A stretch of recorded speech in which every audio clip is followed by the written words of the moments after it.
esveikata.lt. Sužinok, kuo tau naudinga dabar ir ką pasiūlys netrukus. Susipažinkite, tai Emilija ir Lukas, bei jų mažoji Saulė. Labai nemalonu, Saulytė susirgo, jai pakilo temperatūra. Teks kreiptis į gydytojus. Gydytoja, kvalifikuota ir patyrusi, apžiūrėjusi Saulę, užpildo jos elektroninę sveikatos kortelę. Diagnozė, tyrimai, skiepai ir kita informacija bus prieinami kitiems Saulę gydysiantiems gydytojams. Prašyk gydytojo pildyti elektroninę kortelę efektyviam gydymui ir operatyviam keitimuisi informacija. Gydytoja nusprendžia, kad Saulei reikalinga specialisto konsultacija.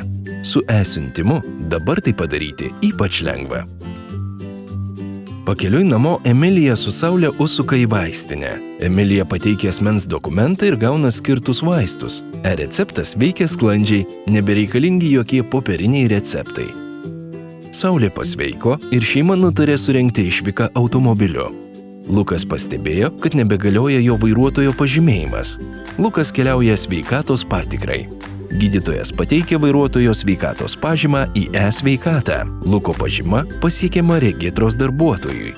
Vairuotojo pažymėjimą jis gauna daug greičiau. Visos sveikatos pažymos vienoje vietoje. O čia Birutė, ji negaluoja, todėl geria vaistus. Prieš išrašydama elektroninius receptus, gydytoja patikrino, ar jos skiriami vaistai nesąveikauja su tais, kuriuos Birutė vartoja dėl kitų negalavimų. Viskas gerai. Bet Birutės vaistai pasibaigė, o nueiti į vaistinę jai per sunku, todėl Birutė paprašo dukters Emilijos nupirkti vaistus. Būk išmanus kaip Birutė, Emilija ir Lukas. Naudokis esveikata.lt ir prašyk visų elektroninių paslaugų iš visų gydytojų.